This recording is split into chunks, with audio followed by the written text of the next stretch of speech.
Well, so when I was 5 years old, Oh, we lived in Berkeley in a two-bedroom house. Two-bedroom, yeah. My brother and I. Yeah, he was just born. He was about a year and a half old. So I'm 5 years old. I remember this. And I don't remember, well, I can remember, I guess, a fair amount of my early childhood. But this one I always remembered. So I'm walking into the bath. This was spontaneous. I walked into the bathroom. Mom's cleaning the tub. And I go, Mommy, who am I? She yes. stops. She looks around at me. She goes, You're Japanese. And then immediately I kind of scratched my head energetically, and then I walked out of the bathroom, knowing that that wasn't what I was asking my mom, and she couldn't answer me. So I guess that means that I really can't talk to her on another level because of her response to that. So really, that was the start of my quest, age 5. Who am I? Wow. Who am I? I had never heard that from anybody, right? Age 5, Berkeley, California. Yeah, I remember that. It was like clear as day, like, Mommy, who am I? Now, if she would have said anything but that, like you're an extension of God or whatever, it would have made a difference in my life, I think, as far as my quest go. But since she didn't answer it, I knew I had to go and be the seeker. I mean, I knew that somewhere. So when I was 23, after working for almost a year, after I got out of the Air Force, I went to college, not knowing if I was smart enough to go to college, let alone graduate. Because when I grew up, it was very boring. I hated school. I absolutely hated school. Did you have at least one subject, favorite subject? In 8th grade, wood shop. Okay. Wood shop, where you made bowls with these little thingies. What do you call these? That thing that scrapes out the piece of wood to make it into a bowl, and you better not hit your finger or else your finger's gone. It was that sharp. I forgot what it's Something called. similar, like Jesus was a carpenter, correct? I guess, but Okay. that was like so much fun. And mechanical drawing, also in 8th grade. Mechanical drawing, you sit on a on a like a bench stool, but you had like an angled table, and you had the light above you, and you had a T-square and a compass, and this fine kind of pencil, and I loved to make things up with the T-square and the angle and all that. It was fascinating to me. See, so I could have been an architect. I easily could have been an architect. Had the teachers go, "Oh, you're really good with that. You could like design houses and buildings and cities," and like, really? Yeah. And then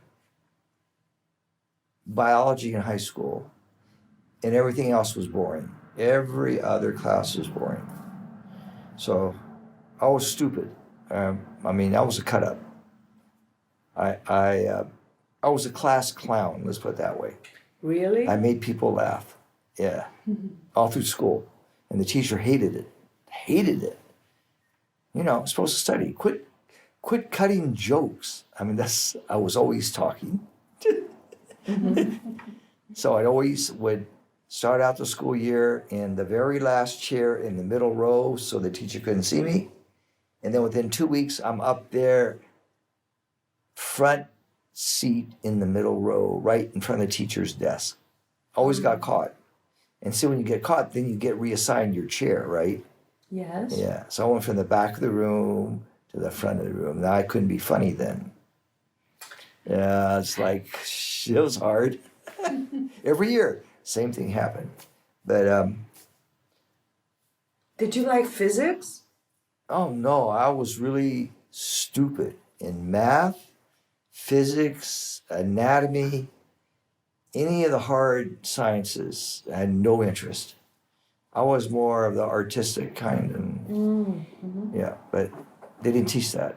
So basically, what kind of artistic did you draw? But when I was in college, I took this microbiology course where you get to look through a microscope, and you can put anything under the microscope that you want.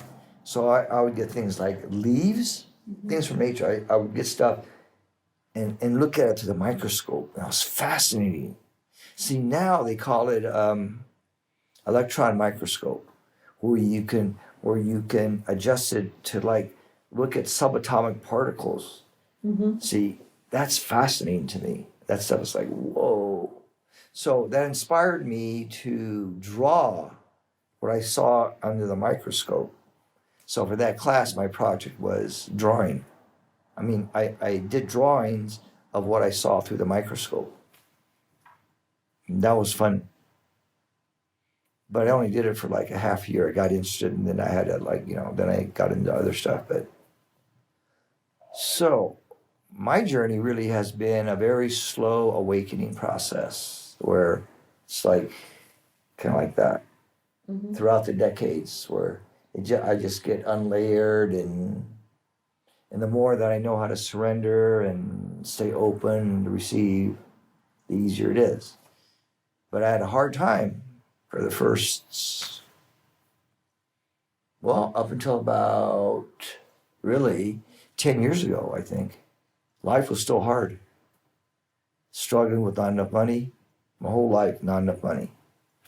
Poverty. Did you have any teachers that inspired you? Or did you read a book that just triggered something in you? Well, my first books when I went to college were 3 books.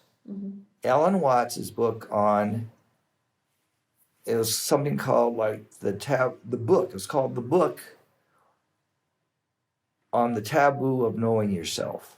Something like that. It had a really catchy subtitle, but it's called The Book by Alan Watts. He was a philosopher. Yes.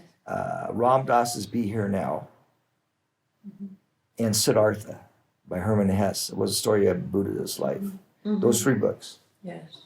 Opened me up, age 23. And then I had a couple of years experience with natural LSD, natural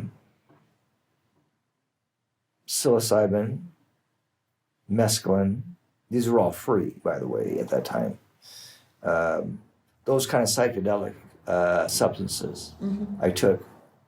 And I realized, there's another reality here besides this one. Not that I had visions, but I tell you, the first time I took any kind of psychedelic, I was living in Santa Cruz in the mountains, and I went to the beach with my friends on a Saturday. I was a college student. And we took, it was either mescaline or LSD. Mind you, it was pure back then and was never bought. It was always given. I cried. I cried for like half the time I was at the beach, enjoying the sunlight, the sunshine. So something in me, deep within me, some part of my heart opened up or something. But I was touched by the spirit of whatever I took. And it wasn't like I was having visions, but I went to another realm, let's say. Maybe this kind of realm like the shamans talk about, but it was life-changing in a way. But it was like no big deal, but still it was like, wow, I had that experience in public, on the beach. And there was people around on the beach, and I was hanging out with my friends, but yet I was in a different space than where they were in. I knew that also. Yeah. And it felt good. Yeah. Well, I mean, it was like I had tears of something, either tears of remembrance, tears of still can't put it into words. It's like, when you're touched, but you can't describe how you were touched, in what way you were touched. You just know that you were touched. And then all your body could do was shed these tears. And it wasn't of sadness, it wasn't of sorrow, it wasn't of... Yeah. And I could feel like, wow, that's really cool. Whatever's happening in my body here is like, whoa. And I couldn't tell anybody. I couldn't tell my friends. It was like really personal. And I was still appearing to be normal like the rest of them. I don't know if they took stuff. I can't remember. So you sensed you cannot talk to anyone about that? Did you tell at least No, one friend? actually, I've never shared that experience with anybody. I think this experience that I'm sharing with you, I don't think I've ever shared it because I don't think I ever had a need to share it or was ever asked to share it. But now that I'm sharing it, it was like really cool. Thank you. But anyway, I think I was always a guide for the people that I hung around with growing up all through my decades. I just had a sense. And I would always move, so I was never one place long enough to establish myself because I was a seeker. Yes. I was always seeking. So I know back as a teenager, I had wanted to, I remember thinking, well, several things. First, I missed my teacher. I missed my Friday afternoon teacher. Because somewhere in the past life, I remember I got to go once a week to see my teacher because that's what we do once a week. And I missed that as a teenager. I missed that spiritual energy because I didn't have, you couldn't, when I grew up, couldn't talk to nobody about anything like this.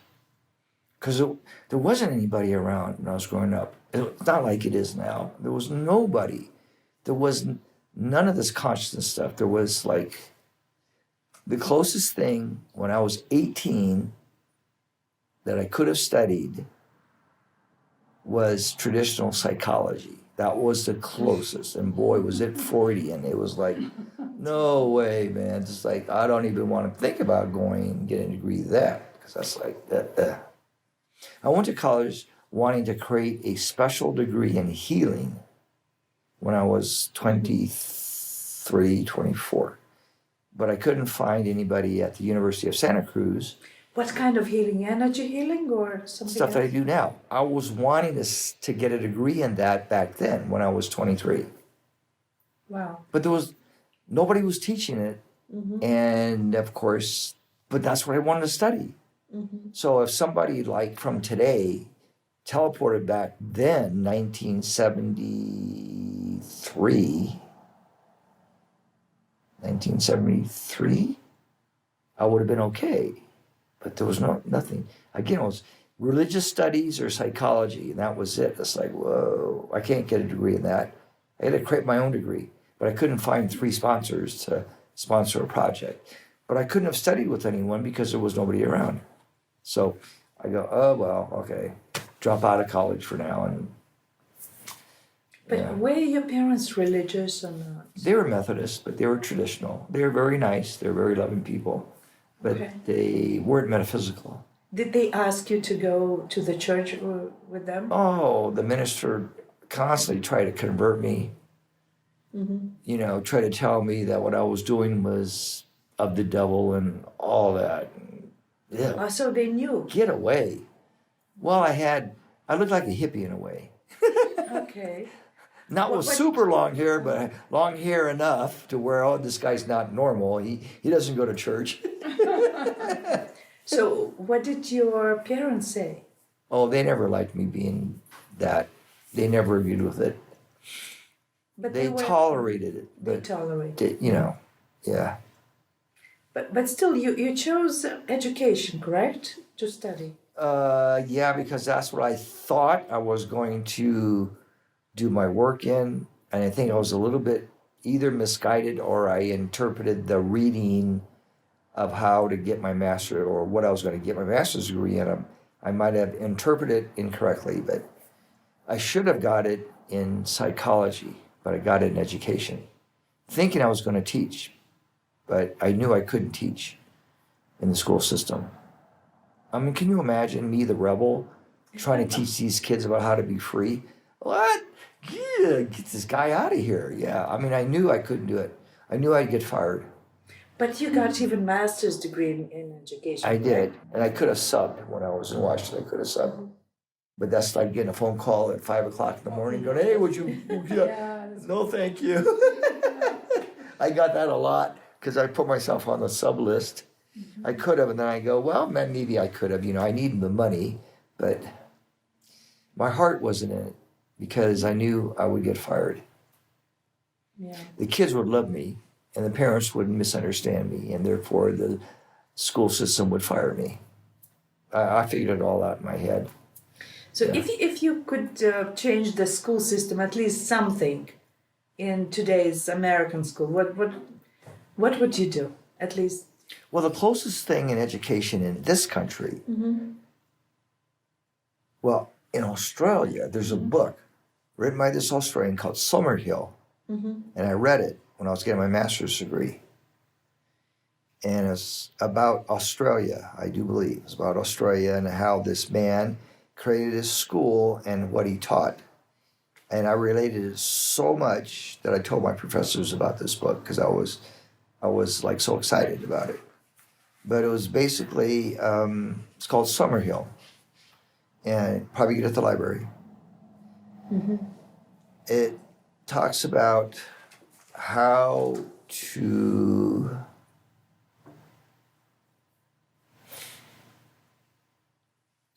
foster the space for the students to learn on their own using nature as the curriculum in a sense.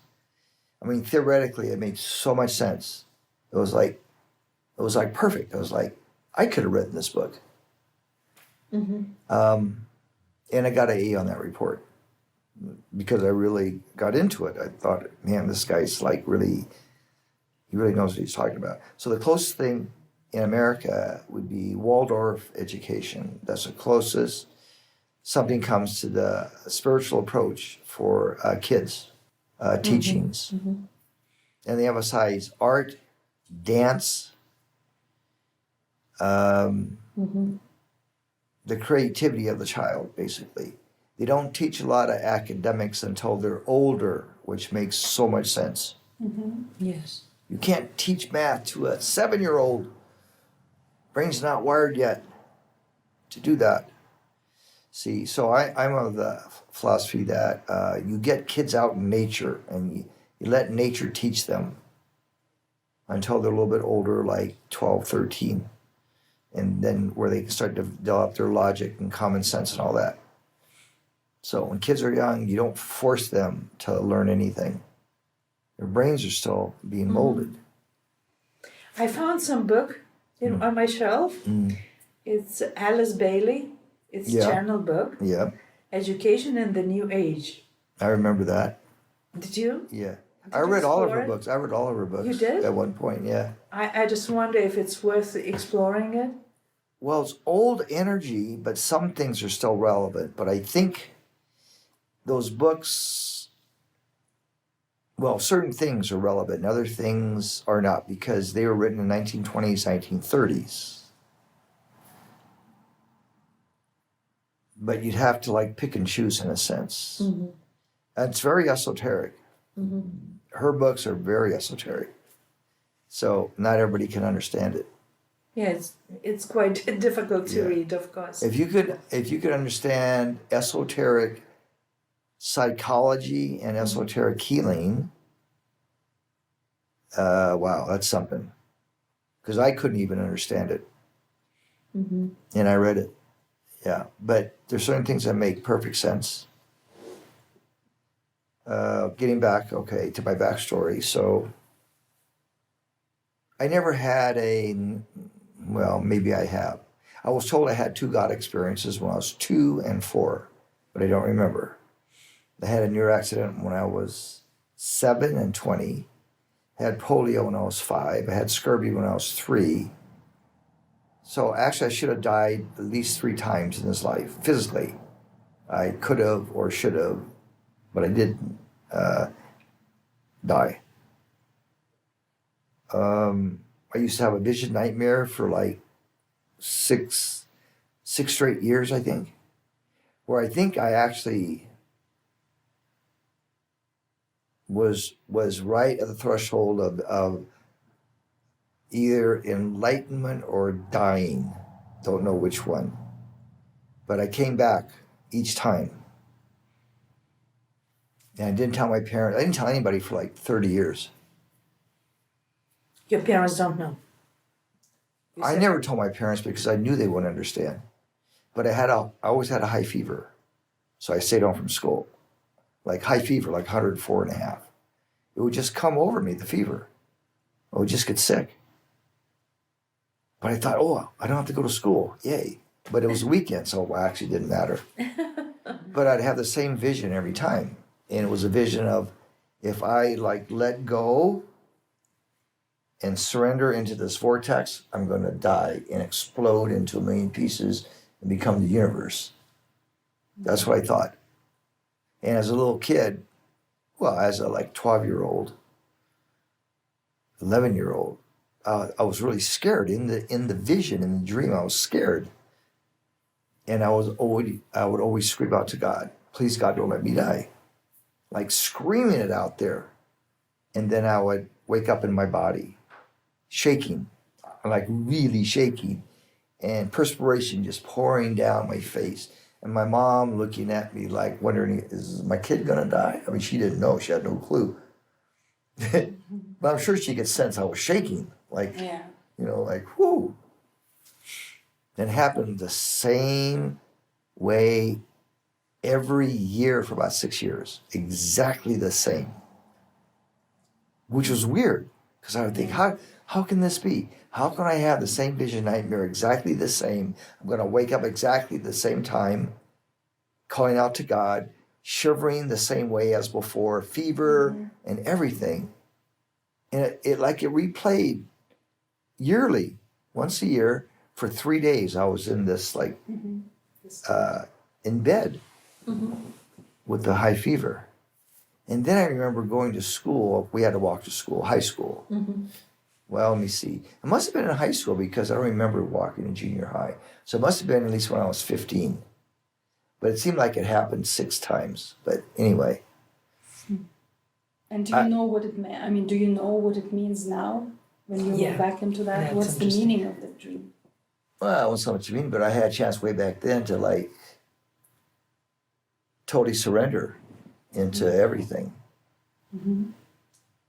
And maybe part of me goes, oh, I don't even know if I could do this because I don't know if people are going to understand.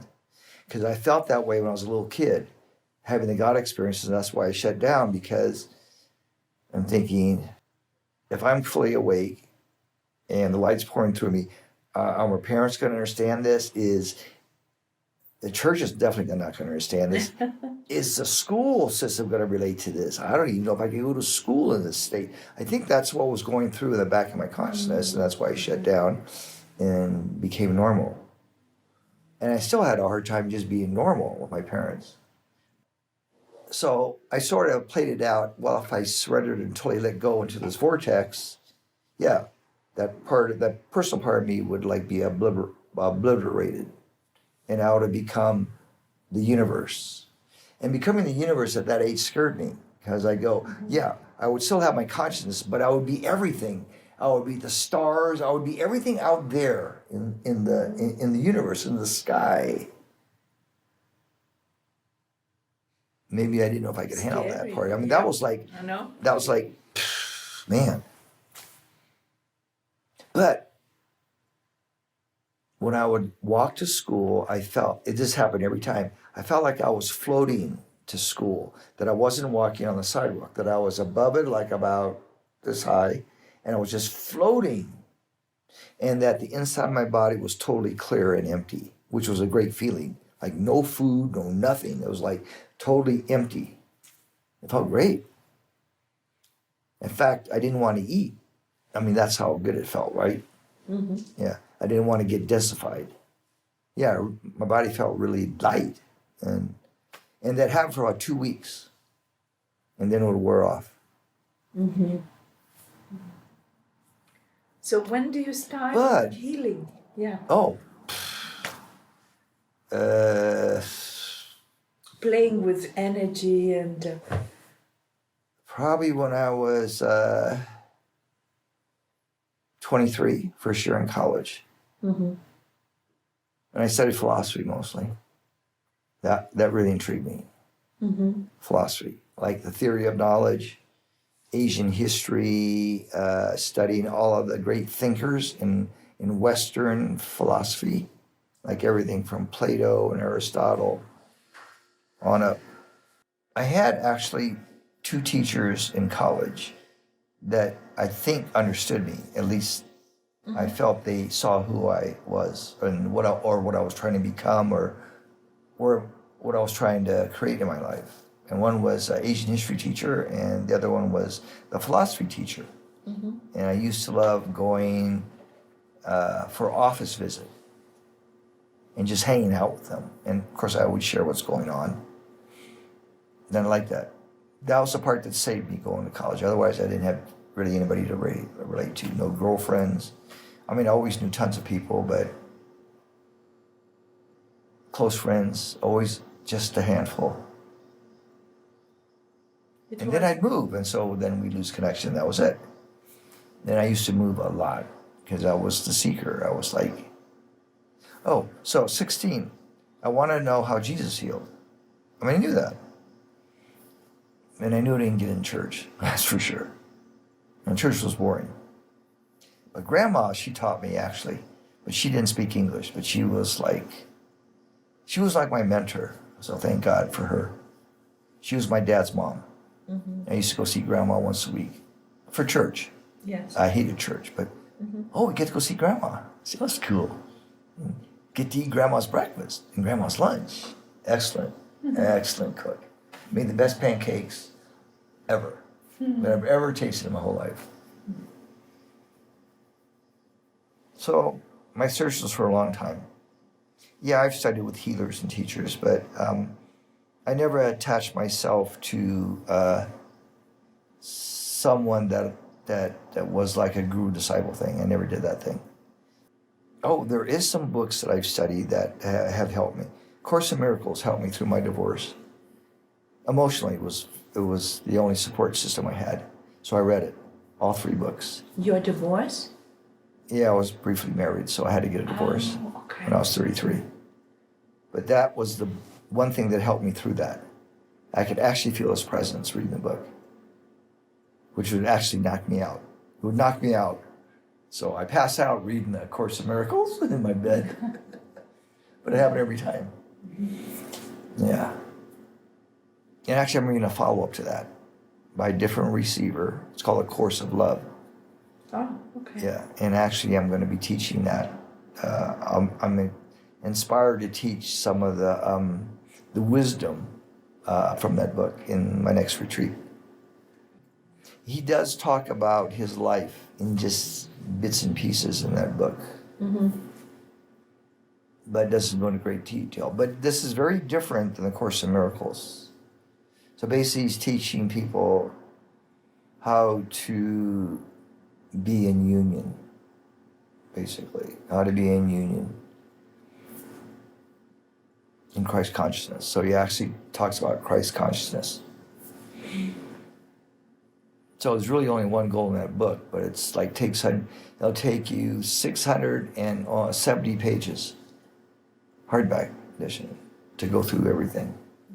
So I read about 2 pages a day. So it'll take me 14 months to do that whole book. Is it a channel book? Yeah. Okay. Yeah. You won't find information anywhere that's like that. This is very unique. So it'd be really nice if the churches, if each church had a copy of that as their Bible, then they would really understand the teachings. Because it brings clarity to the old teachings. The teachings that weren't distorted in the Bible. Okay, so getting back. So aside from my early experiences, I don't know if I've had any, like you hear Panache, he had an experience where he experienced the oneness and then he became a spiritual teacher and da-da-da, right? I never had any of those, unless you want to call the ones I had with my first experience with the psychedelics at the beach, something like that, or my near-death experiences, or my God experiences when I was very tiny. But I always knew it was healing. I mean, I always knew this was my field. So people always say, well, why are you doing what you do? I go, pfft. They really want me to answer that in some kind of a fancy business coaching contacts. I can't. I just say it's my calling. Sure. I mean, I can't do anything other than what I'm doing. Why do I do it? I mean, stupid. Why are you asking me that? I have to answer this question in my business coaching program. It kind of sucks. It's like, really? Yeah, you'll get me to pick my brain to where I can like get it down to like these fancy words, but it's my calling. You know? That's like these ministers say, well, it's my calling to be a minister. Well, that's all you need to know. What else you need to know? Yes, and you probably subconsciously chose to study education because you are teaching and you will be teaching others. Well, here's the Correct. thing. I also got trained in medical hypnotherapy, Mm-hmm. but I don't use it in the way that I was taught, because the way that I was taught, old school.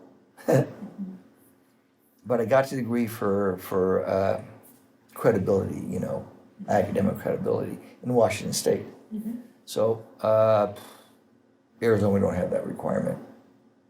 Actually, it's a what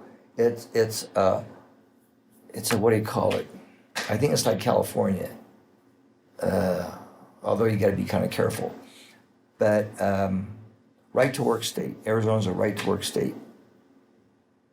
So I believe outside the city limits, you can do anything you want. You don't have to have a degree or credentials. Mm-hmm. It's my understanding. But any case, yeah, I wanted to know the secrets of how Jesus healed and actually how he taught. But I kind of know that, and I've always known that. So when I hear people say certain things like he said that, I'll either go, oh yeah, that's right, or no, he didn't. You know, it's not like in between. It's like, yes, that's true, or no, that's not true. Somehow know that. How did he heal? He healed because he was in a state of connection with his Heavenly Father, basically. So it's a state of oneness is what we call it, or a state of unity, consciousness, which embodies this whole thing of Christ consciousness. See, so if we can help people to get connected, my job's done. I mean, I've done my job. That's my only job, really, is to, in whatever way I can, help support people to have the experience of connection within. And you don't need to teach them. You don't need to teach people. You only see. Here's what Jesus says in this book. We're coming out of a state of learning into a state of receivership, where everything's already known. Yeah, obvious. So when we've been in this separated, disconnected state, we've had to learn to make it in the world. So what they're saying from the other side is, there's another step to that. You don't have to do that anymore. That's old school. Because remember what Christ said, that the kingdom is within you? See, that makes perfect sense. Yes. And what he's talking about through this book. Mm-hmm. So, just think about it. If people had the experience of their inner connection, what else do they need? Because then they can receive everything that is needed for them to create their life. Money, the right career, the right marriage, everything. The right parents, etc. But that takes people to be willing to let go of all that old stuff, which for the ego is going, whoa, that's a really big stretch. I can't do that. Most people are going to go, I can't do that. It's too much of a stretch. To let everything go that I've learned up to this point, that I know that works, which is not going to work in the new earth. What? And to give up learning? Give up the need to learn, to study, to make yourself better? So I believe that Osho said, first of all, we would have to have universities that would teach you how to unlearn stuff. Yes. Well, I read in a book once about the Ascended Masters, or something about the ascension process, or awakening or enlightenment. But I knew it was true. I knew the ego, just the general ego, was going to like really rebel against that. But it's like, in order to get to that refined state, you've got to leave here everything you've ever learned up to this point, and go into that realm totally naked, in a sense, not carrying any baggage. And how many people can do that? To let go of all their beliefs, everything they know to be spiritually true, leave it behind, everything, and go naked. That's like, and this is what I think LSD does, though, on some kind of a level. Maybe even ayahuasca. I also experienced ayahuasca recently while I was here, but that's not for me. But it may have given us an opportunity to experience that, like, complete surrender, or what it feels like. Maybe that's why I had tears. I don't know, at the beach. All I know is I was experiencing something different that I never experienced before, and it was very touching, and it was different than falling in love, and it was different than a God experience in the sky. It was, I don't know, it was just, but it was in my body feeling, not my brain so much, but it was like I was feeling it in here, whatever it was, and it was like so sublime that I didn't want that feeling to go away ever. But you know, when you take psychedelics, it goes away. Even you go, oh, I wish it would just stay here for like a long time. It goes away after a while. And then it did. But I was in that state for like, I don't know, 4 or 5 hours. And I could still function. And my friends, I think, didn't know that I was having this experience because I didn't talk about it. And I had no need to talk about it.